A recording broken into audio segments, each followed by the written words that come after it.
Break के बाद स्वागत है आपका। आप देख रहे हैं केबीसी न्यूज और यह है हमारा खास bulletin Uttarakhand live. Uttarakhand live में अब हम आपको बताते हैं उस मंदिर के बारे में जो मंदिर अपने आप में तमाम मान्यताओं को समेटे हुए है। यूं तो देवभूमि कहा जाने वाले उत्तराखंड में तमाम मंदिर हैं, तमाम मान्यताएं हैं, तमाम तीर्थ हैं, मगर एक ऐसा मंदिर देहरादून में है जो वाकई में अपने आप में इतिहास को समेटे हुए है। कहा जाता है कि जो इस मंदिर में जाता है उसकी सभी मनोकामनाएं पूरी होती हैं। जो दिल से जो भी मांगता है उसकी सभी मनोकामनाएं मां गंगा पूरी करती हैं। आइए आपको दिखाते हैं हमारी एक खास रिपोर्ट।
सरकार के अथक प्रयास मंदिर की जीर्ण शीर्ण हालत को बयां करने के लिए काफी है।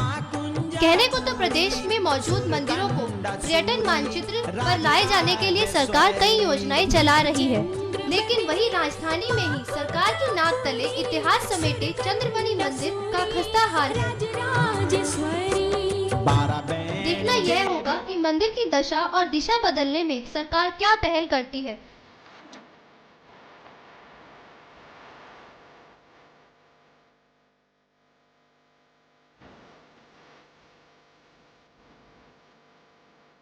साल 2000, तारीख 9 नवंबर।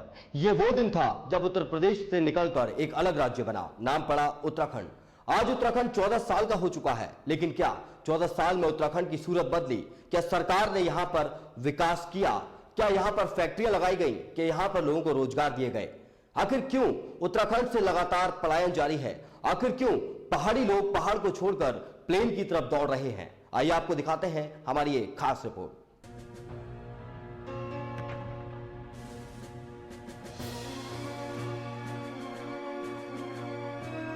एक तरफ जहां सरकार विकास के तमाम दावे करती नहीं थकती है, तो वहीं दूसरी तरफ पहाड़ों से पलायन बदस्तूर जारी है। आंखों में आंसू और दिल में छिपा अपनों से बिछड़ने का गम शायद ही कोई समझ पाए। मूलभूत सुविधाओं के अभाव में पहाड़वासी अपने बसे बसाए आशियानों को छोड़ने को मजबूर है। पलायन करना इनकी जरूरत नहीं, मजबूरी बन गई है। यहाँ की बदहाल होती सड़कें, जर्जर होते विद्यालय अपनी कहानी खुद बयां कर रहे हैं। चुनाव के दौरान खाकीधारियों ने घोषणाएं तो अनेकों की और लगातार करते आ रहे हैं, लेकिन इन घोषणाओं पर अमल कब होगा इसकी कोई गारंटी नहीं। विकास की उम्मीद लगाए पहाड़वासियों को आज भी बदलाव का इंतजार है।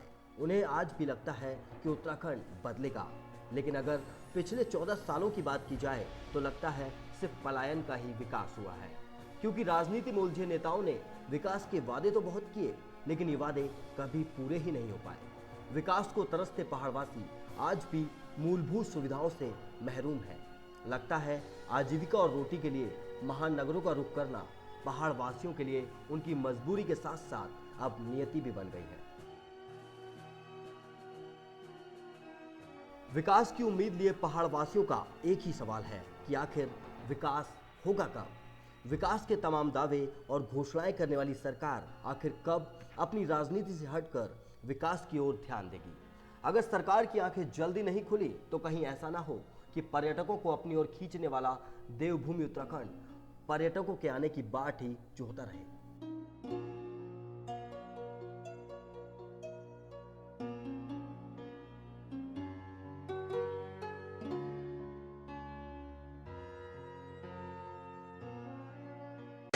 कई सरकारें आईं और कई सरकारें चली गईं, लेकिन आज भी उत्तराखंड की सूरत नहीं बदली।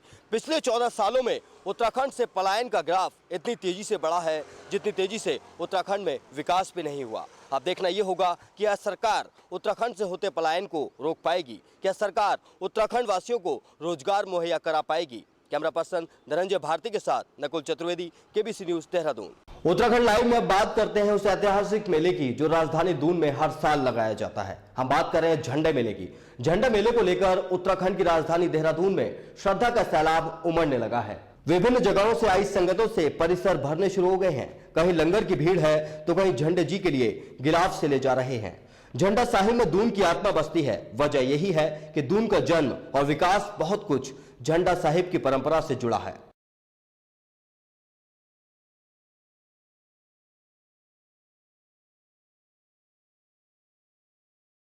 उत्तराखंड लाइव में यहां रुकेंगे एक और छोटे से ब्रेक के लिए, मगर ब्रेक के बाद आपको बताएंगे उत्तराखंड में भूमाफियाओं के खेल पर क्या कह रहे हैं मेयर विनोद चमोली। आप देखते रहिए केबीसी न्यूज।